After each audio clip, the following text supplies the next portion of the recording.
सभी विद्यार्थियों को नमस्कार। आज हम कक्षा 10वीं विषय हिंदी के पूरक पाठ्य पुस्तक कृति का भाग 2 के पहला अध्याय माता का अंचल का अध्ययन करना चाहेंगे।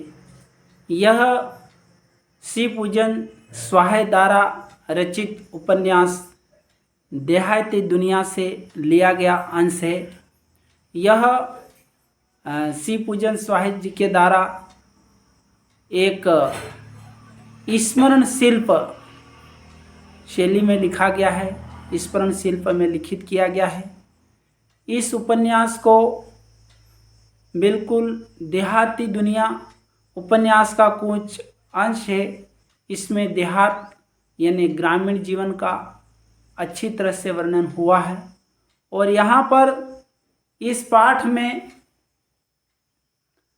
बिल्कुल सरल और सीधी रोचक भाषा का प्रयोग हुआ है। इससे कोई भी अनपढ़ निरक्षर व्यक्ति आसानी से समझ सकता है।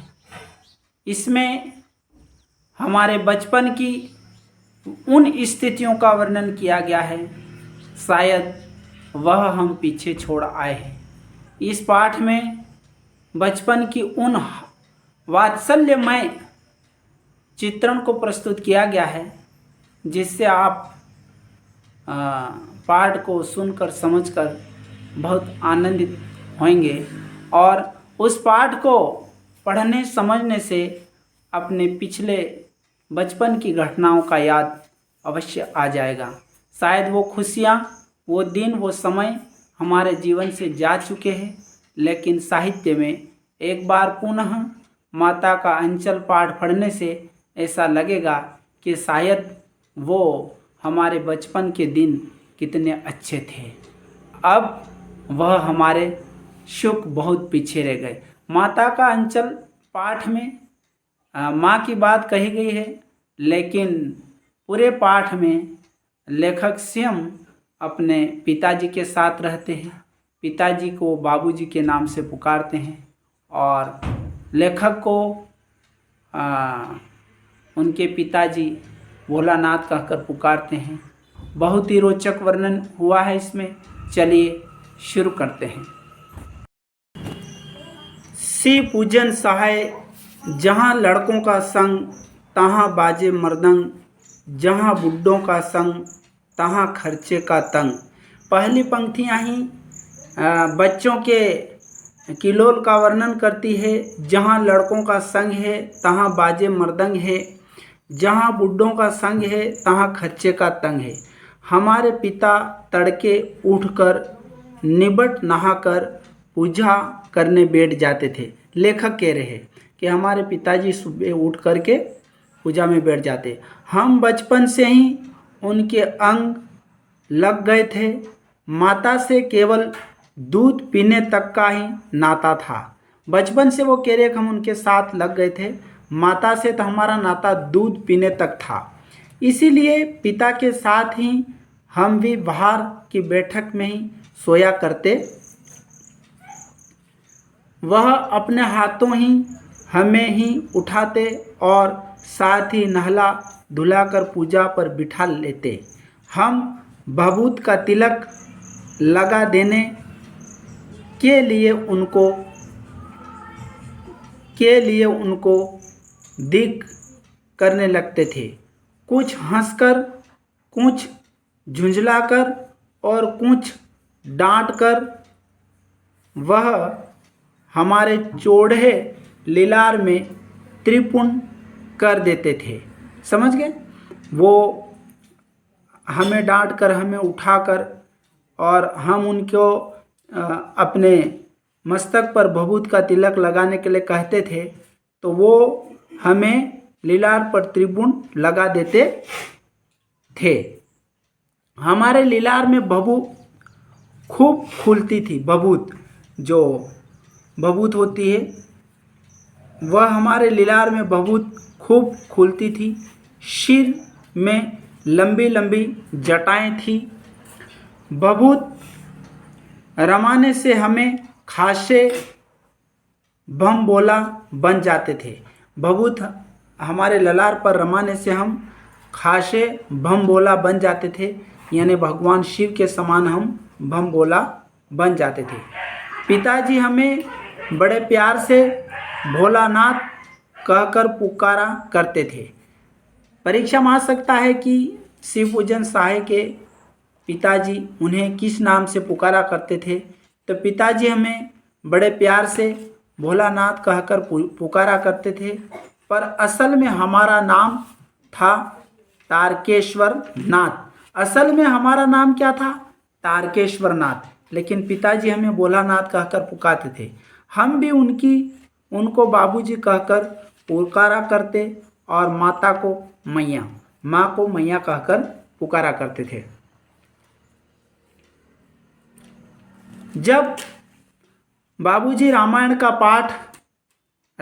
पाठ करते तब हम उनकी बगल में बैठे बैठे आईने में अपना मुंह निहारा करते थे। जब बाबूजी रामायण का पाठ करते थे तब हम बगल में बैठे बैठे आईने में हमारा मुख निहारा करते थे।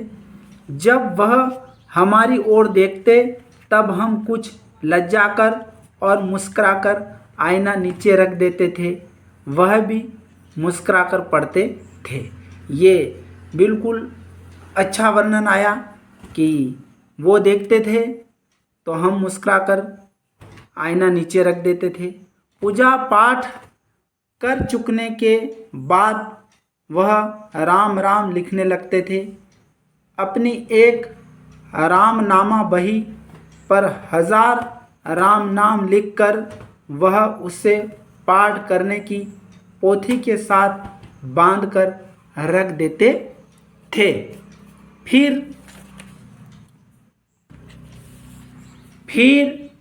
500 बार कागज के छोटे छोटे टुकड़ों पर राम नाम लिखकर आटे की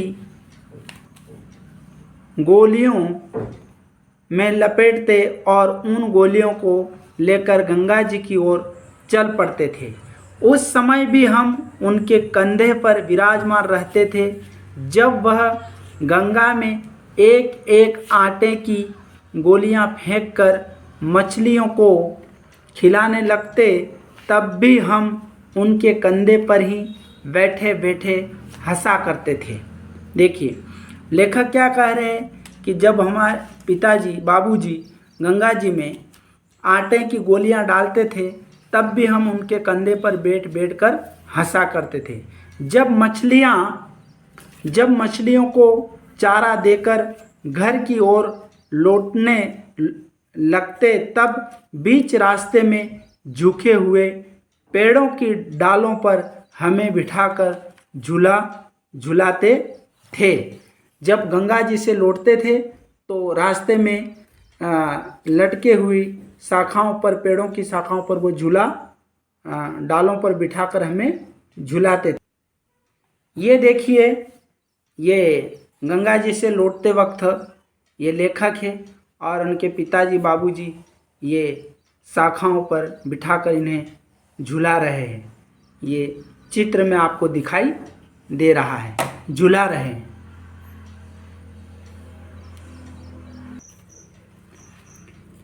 कभी कभी बाबूजी हमसे कुश्ती लड़ते हैं। वह शिथिल होकर हमारे बल को बढ़ावा देते और हम उनको पछाड़ देते थे। यह उत्तान पड़ जाते थे। उत्तान पड़ने का मतलब है पीठ के बल लेटना। उत्तान पड़ जाते थे और हम उनकी छाती पर चढ़ जाते थे। जब हम उनकी लंबी लंबी मूछें उखाड़ने लगते तब वह हंसते हंसते हमारे हाथों को मूछों से छुड़ाकर उन्हें चूम लेते थे। लेखक कह रहे हैं कि शिव पूजन सहाय जी लेखक कह रहे हैं कि हम उनकी बाबूजी की लंबी लंबी मूछों को पकड़कर उखाड़ने लगते हैं तब वह हंसते हंसते हमारे हाथों से मूछों को छुड़ा लेते थे। बिल्कुल आनंदमय चित्रण है। फिर जब हमसे खट्टा और मीठा चुम्मा मांगते तब हम बारी बारी कर अपना बायां और दाहिना गाल उनके मुंह की ओर फेर देते थे। यह बहुत अच्छा चित्रण के बारी बारी से वो अपना दाहिना और बायां गाल उनके मुंह की ओर फेर देते। बाएं का खट्टा चुमा लेकर जब हम दाहिने का मीठा चुमा लेने लगते तब अपनी दाढ़ी या मूछ हमारे कोमल गालों पर गड़ा देते थे। ठीक है, चुम्मा देते थे तो मूछों के जो मूछ थी वो कोमल गालों पर गड़ा देते थे। ठीक है, अब यहाँ करा है कि जो बायां चुम्मा है, बाएं चुम्मा को खट्टा चुम्मा लेकर जब दाहिना चुम्मा होता उसको मीठा चुम्मा कहते और गालों पर गड़ा देते थे। हम जूं जल लाकर फिर उनकी मूछें नोचने लग जाते थे। झुंझलाकर फिर मूछें नोचने लग जाते थे। इस पर वह बनावटी रोने लगते और हम अलग खड़े खड़े खिलखिलाकर हंसने लग जाते थे। उनके साथ हंसते हंसते जब हम घर आते तब उनके साथ ही हम भी चौके पर खाना खाने बैठते थे। वह हमें अपने ही हाथों से फूल के एक कटोरे में गोरस और भात सान कर खिलाते थे। जब हम खाकर अफर जाते, अफर ने पूरी तरह से भरपेट खाना खा लेना, अफर जाते थे तब मैया ने माँ थोड़ा और खिलाने के लिए हट करती थी। वह बाबूजी से कहने लगती, आप तो 4-4 दाने के कोर बच्चे के मुंह में देते जाते हैं। 4-4 कोर, 4-4 कोर बच्चे के मुंह में देते हैं। कितने? 4-4 कोर बच्चे के मुंह में देते हैं। 4-4 दाने के कोर बच्चे के मुंह में देते जाते हैं। इससे वह थोड़ा खाने पर भी समझ लेता है कि हमने बहुत खाए हैं। अब माताजी बाबूजी को कह रही है कि आप तो बच्चे को मात्र 4-4 दाने जैसे कोर बच्चे के मुंह में देते हैं तो बच्चा समझता है कि मैंने खा लिया है, ऐसा करके वो समझ जाता है। हम बहुत खाए, आप खिलाने का ढंग नहीं जानते। बच्चों को भर मुंह कोर खिलाना चाहिए। बच्चों को भर मुंह कोर खिलाना चाहिए। जब खाएगा बड़े बड़े कोर तब पाएगा दुनिया में ठोर। यानी माँ कह रही है कि जब बच्चा बड़े बड़े कोर से भोजन करेगा, खाएगा, तब दुनिया में वह स्थान पाएगा, ठोर ने स्थानीय अवसर को पा लेगा। देखिए मैं खिलाती हूँ, मर्दुए क्या जाने कि बच्चों को कैसे खिलाना चाहिए। मर्दुए ने मर्द, आदमी, पुरुष, व्यक्ति क्या जाने कि बच्चों को कैसे खिलाना चाहिए। और महतारी के हाथ से खाने पर बच्चों का पेट भी भरमता है। यह कह वह थाली में दही भात, सानती और अलग अलग तोता, मैना, कबूतर, हंस, मोर आदि के बनावटी नाम से कोर बनाकर यह कहते हुए खिलाती जाती कि जल्दी खा लो, जल्दी खा लो। अर्थात माता जो कह रही है कि जो कोर उसके मुंह में दे रही है तो वो किसका नाम लेती है? तोता कोर, मतलब मैना कोर, कबूतर, हंस, मोर आदि के बनावटी नाम से कोर बनाकर यह कहते हुए खिलाती है कि जल्दी खा लो नहीं तो वो उड़ जाएंगे। अब परीक्षा में यह भी प्रश्न आ सकता है कि किनके कोर सम्मिलित किए गए हैं? तोता का, मैना का, कबूतर का, हंस का और मोर का आदि बनावटी नाम से कोर बनाकर यह कहते हुए खिलाती जाती कि जल्दी खा लो नहीं तो वह उड़ जाएंगे।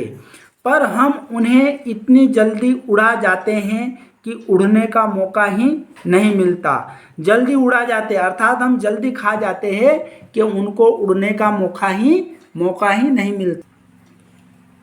जब हम सब बनावटी चिड़ियों को चट कर जाते थे तब बाबूजी कहने लगते, अच्छा अब तुम राजा हो जाओ, खेलो।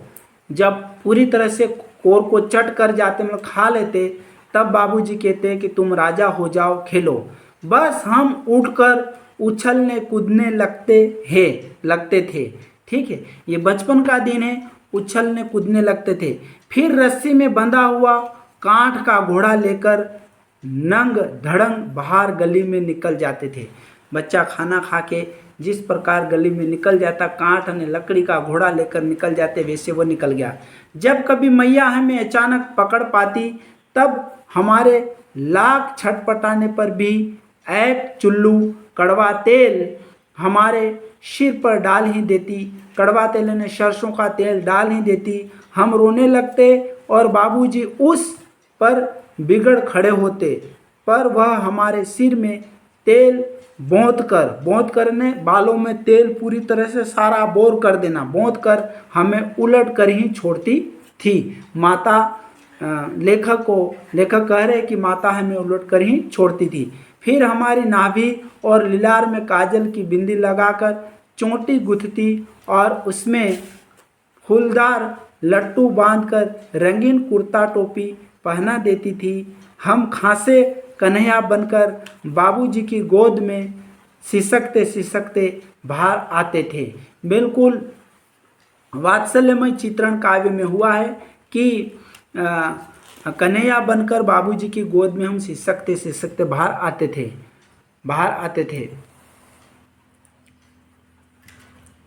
बाहर आते ही हमारी बाट जोहने वाले बालकों का एक झुंड मिल जाता था।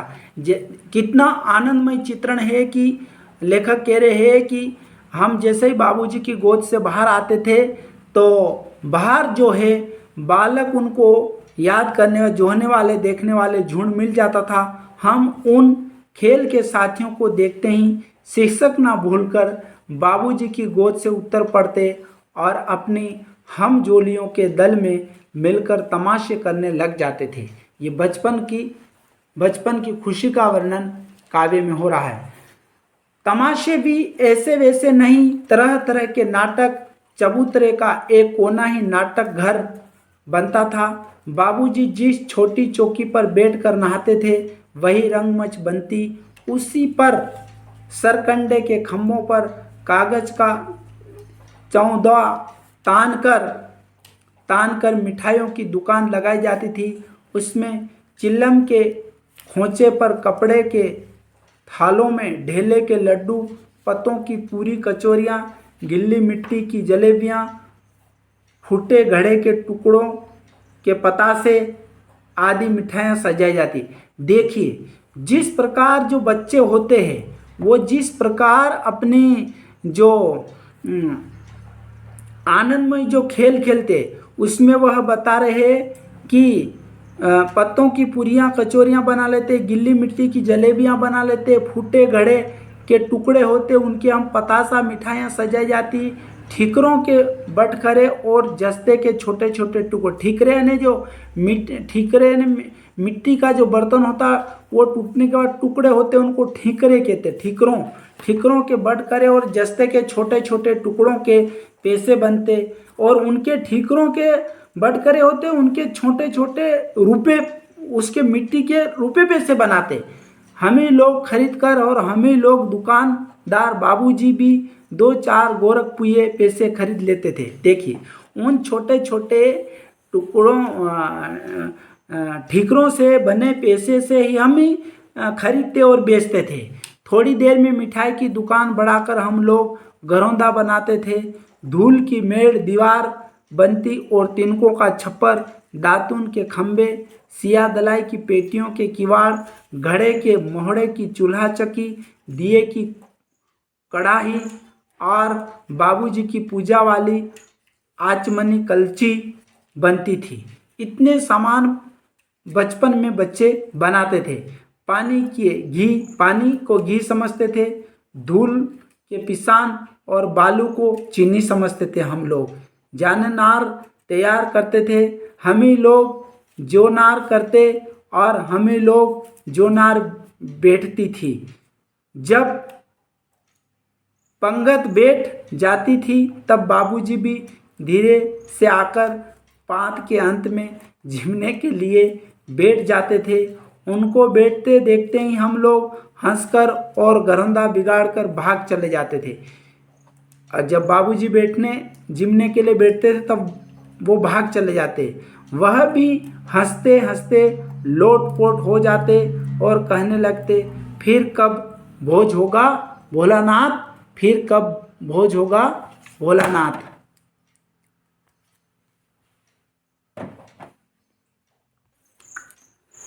कभी कभी हम लोग बारात का भी जुलूस निकालते थे। छोटे छोटे बच्चे शादी बारात का खेल खेलते हैं, तो वही वर्णन आया है। कभी कभी हम लोग बारात का भी जुलूस निकालते थे। कन अस्तर का तंबूरा बजता, अमोले को घींचकर शहनाई बजाई जाती थी, टूटी चूहेदानी की पालकी बनती थी। हम समधी बनकर बकरे पर चढ़ लेते थे और चबूतरे के एक कोने से चलकर बारात दूसरे कोने में जाकर दरवाजे लगती थी। चबूतरे को ही हम घर बना लेते थे। हम आपस में समधी बन जाते थे, शहनाई बजाई जाती थी और बारात का जुलूस निकालते थे। वहाँ काठ की पटरियों से घिरे, गोबर से लिपे, आम और केले की टहनियों से सजाए हुए छोटे आंगन में कुल्हे का कलशा रखा रहता था। वहीं पहुंचकर बारात फिर लौट आती थी। लौटने के समय खटोली पर लाल ओहार डालकर उसमें दुल्हन को चढ़ा लिया जाता था। लौट आने पर बाबूजी ज्यों ही ओहार उघार कर दुल्हन का मुख निरखने लगते, त्यों ही हम लोग हंसकर भाग जाते। जब इस प्रकार का खेल बाबूजी देखने लगते तब हम हंसकर भाग जाते। थोड़ी देर बाद फिर लड़कों की मंडली जुट जाती थी। इकट्ठा होते ही राय जमती की खेती की जाए। बस चबूतरे के छोर पर घिरनी गड़ जाती और उनके नीचे की गली कुआं बन जाती थी, क्योंकि खेती का खेल खेल रहे। मूंछ की बटी हुई पतली रस्सी में एक चुंगड़ बांध गराड़ी पर चढ़ाकर लटका दिया जाता और दो लड़के बेल बनकर मोड़ खींचने लग जाते। दो लड़के बेल बन जाते थे। चबूतरा खेत बनता, चबूतरा जो है वह खेत बनता, कंकड़ बीज बनते और ठेंगा हल जुआड़ा, ठेंगा है वो हल जुआड़ा बनता, हल का जुआड़ा होता वो बनता, जिसको बैलों को जोत कर चलाते जुआड़ा बनता। बड़ी मेहनत से खेत जोत बोए और पटाए जाते। फसल तैयार होते देर नहीं लगी। अब खेल है, खेल में फसल तैयार होते देर नहीं लगी और हम हाथों हाथ फसल काट लेते थे। काटते समय हम गाते थे। क्या गाते थे? ऊंच नीच में बई कियारी, ऊंच नीच में बई कियारी, जो उपजी सो भय हमारी। ऊंच नीच में भय कियारी है, जो उपजे सो भय हमारी, जो भी मिल जाए वो हमारी। फसल को एक जगह रखकर उससे पैरों से रोन डालते थे, पैरों से रोनते थे। यहाँ फसल को एक जगह रखकर उससे पैरों से रोंद डालते थे। कसोरे का सूप बना, मिट्टी का कटोरा बना करके और उसको मिट्टी का कटोरा जैसा बना करके कसोरे का सूप बनाकर ओसाते उफन लेते थे, ओसाते और मिट्टी के दिए के तराजू पर तोलकर राशि तैयार कर देते थे। इसी बीच बाबूजी आकर पूछ बैठते थे, इस साल की खेती कैसी रही भोलानाथ? बस फिर क्या, हम लोग ज्यों का ज्यों खेत खलिहान छोड़कर हंसते हुए भाग जाते थे। कैसी मौज की खेती थी। बाबूजी आकर पूछते थे कि इस साल की खेती कैसी रही, लेकिन बच्चों का खेल था, वो खेल खेलते थे, लेकिन बाबूजी पूछते थे कि इस साल की खेती कैसी रही। शायद बच्चों के जीवन का ये बहुत ही अच्छा सुंदर चित्रण हुआ है इस पाठ में। ऐसे नाटक हम लोग बराबर खेला करते थे। बटोही भी कुछ देर ठिठक कर हम लोगों के तमाशे देख लेते थे। बटोही ने रास्ते पे जाने वाले लोग भी हमारे तमाशे देख लेते थे। जब कभी हम लोग ददरी के मेले में जाने वाले आदमियों का झुंड देख पाते तब तब कूद कूद कर चिल्लाने लगते, चलो भाइयों ददरी सत्तू पिसाने की मोटरी, चलो भाइयों भाइयों ददरी सत्तू पिसाने की मोटरी। अगर किसी दूल्हे के आगे आगे जाती हुई ओहारदार पालकी देख पाते तब खूब जोर से चिल्लाने लगते। रहरी में रहरी पुरान रहरी ढोला के कन्या हमार मेहरी। ये गीत है। रहरी का मतलब अरहर है और रहरी पुरान रहरी डोला के कन्या हमार मेहरी। इसी पर एक बूढ़े वर ने हम लोगों को बड़ी दूर तक खदेड़कर ढेलों से मारा था। ये गीत जब लेखक और साथियों ने बचपन में गाया था तो एक बूढ़े वर ने उन लोगों को बड़ी दूर तक भगाया, खदेड़ा, ढेलों से मारा था और उस खसूट खबीस की सूरत आज तक हमें याद है। लेखक कह रहा है कि जिसने उनको भगाया था उसकी सूरत आज तक हमें याद है। न जाने किस ससुर ने वैसा जमाई ढूंढ निकाला था, वैसा घोड़ मुँहा आदमी हमने कभी नहीं देखा। आम की फसल में कभी कभी खूब आंधी आती है। आंधी के कुछ दूर चले निकल जाने पर हम लोग बाग की ओर दौड़ पड़ते हैं। कितना बचपन का कितना सुंदर चित्रण हुआ है कि हम लोग बाग की ओर दौड़ पड़ते हैं। वहाँ चुन चुन कर घुले घुले गोफी आम चबाते थे। एक दिन की बात है, आंधी आई और पट पड़ गई। आकाश काले बादलों से ढक गया। मेघ गरजने लगे, बिजली कौंधने और ठंडी हवा सनसनाने लगी। पेड़ झूमने और जमीन चूमने लगे। हम लोग चिल्ला उठे। देखो, बिजली कौंधने लगी और पेड़ क्या हो रहे, झूमने लगे और जमीन चूमने लगे।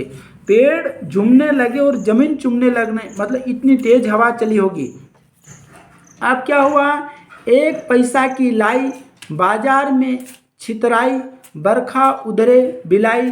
लेकिन बरखा न रुकी और भी मूसलाधार पानी होने लगा। हम लोग पेड़ों की जड़ से धड़ से सट गए, जैसे कुत्तों के कान में अंडई चिपक जाती। मगर बरखा जमी नहीं, थम गई। बरखा बंद होते ही बाग में बहुत से बिच्छू नजर आए। हम लोग डर कर भाग चले। हम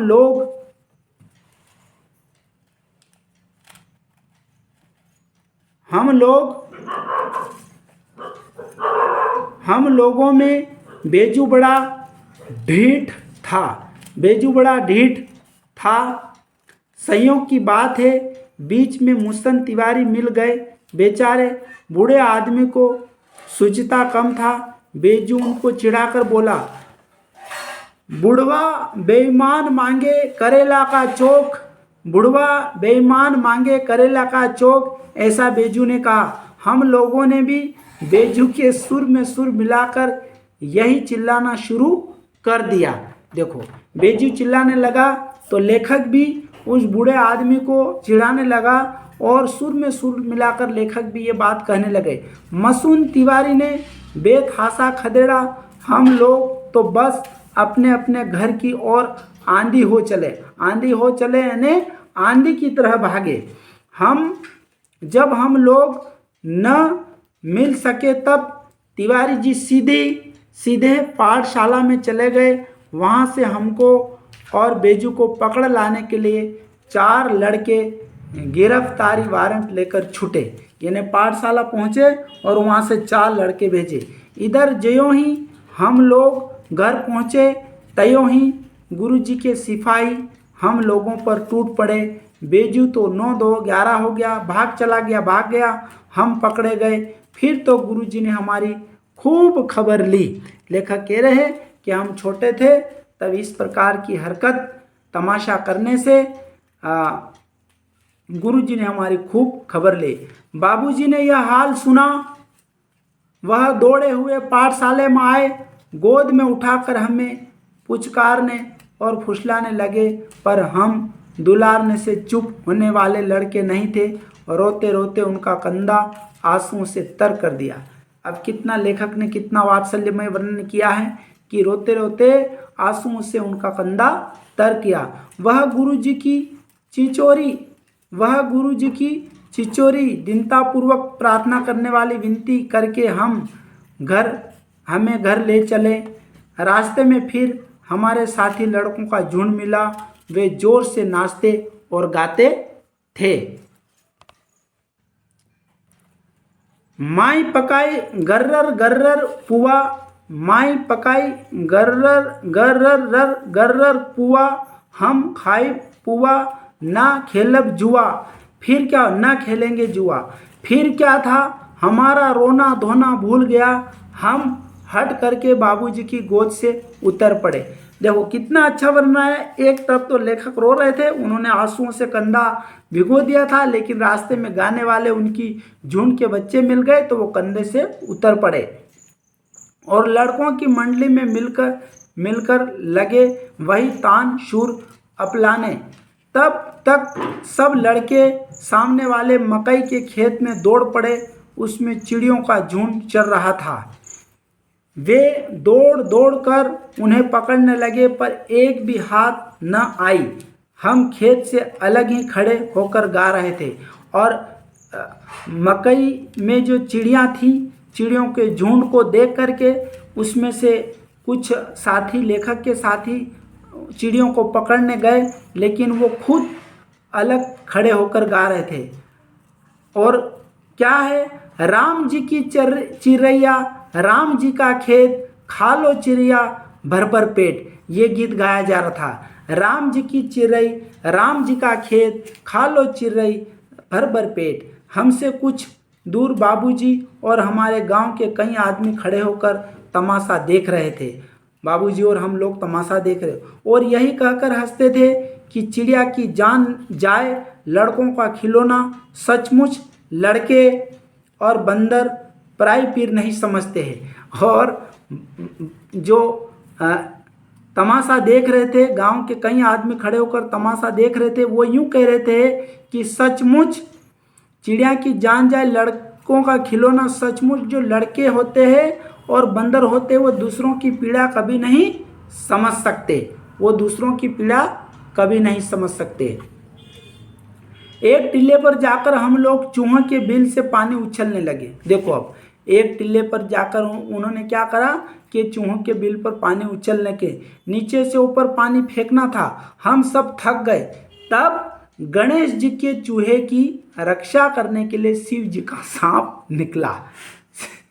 शिव जी का सांप निकला चूहे के बिल पर पानी उछलने पर, और उस गणेश जी के चूहे की रक्षा करने के लिए शिव जी का सांप निकला। जैसे ही सांप निकला, रोते चिल्लाते हम लोग बेतहाशा भाग चले। कोई औंधा गिरा, कोई अंटा चिट, किसी का सिर फूटा, किसी के दांत टूटे, सभी गिरते पड़ते भागे।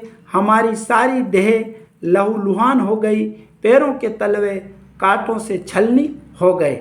जब उन्होंने चूहे के बिल में पानी उलझना चाहा तो उस वक्त गणेश जी के चूहे की रक्षा करने के लिए शिव जी का सांप निकला।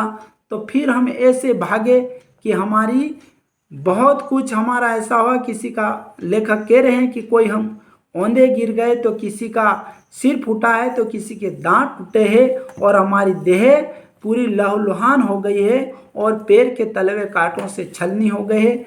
ये बच्चे भागे, ये चित्र दिखाया गया है कि ये बच्चे भागे। जब शिव जी का सांप निकला तो ये सब भाग खड़े हुए।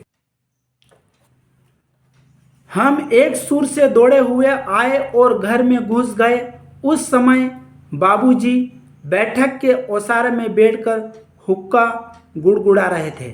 जब वो दौड़कर आए तब उन्होंने देखा कि बाबूजी बैठक के ओसारे में बैठकर हुक्का गुड़गुड़ा थे।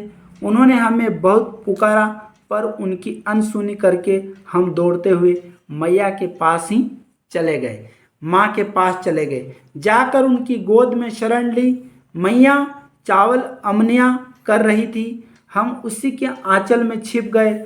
हमें डर से कांपते देखकर वह जोर से रो पड़ी। माँ भी रो पड़ी बच्चे की अवस्था देखकर और सब काम छोड़ बैठी। अधीर होकर हमारे भय का कारण पूछने लगी। कभी हमें अंग भरकर दबाती और कभी हमारे अंगों को अपने आंचल से पोंछकर हमें चूम लेती। अपने अंगों को आंचल से पोंछकर चूम लेती। आंचल मतलब माँ का एक साड़ी का पल्लू होता है, ओढ़नी का पल्लू होता है, उससे पोंछकर हमें चूम लेती। बड़े संकट में पड़ गई।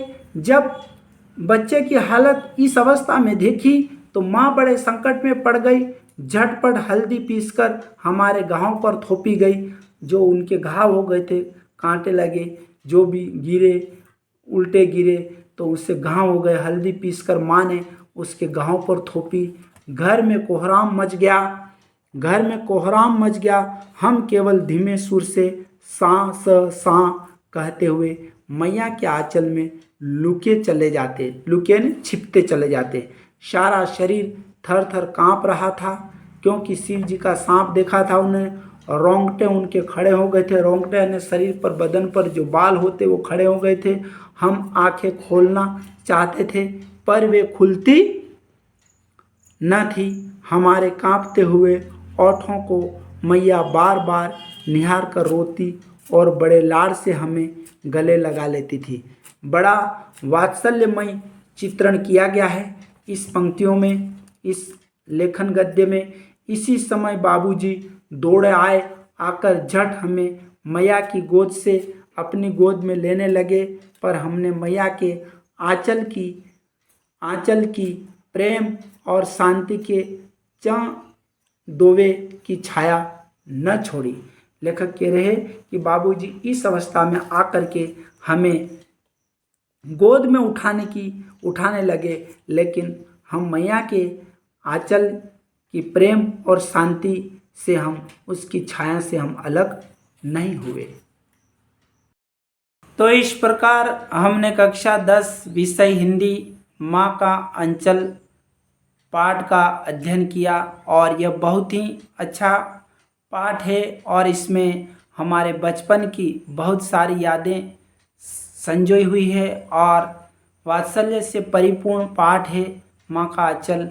और हमें निश्चित रूप से यह अच्छा लगा होगा और अगले भाग में हम इसके प्रश्न उत्तर को समझने का प्रयास करते हैं। धन्यवाद।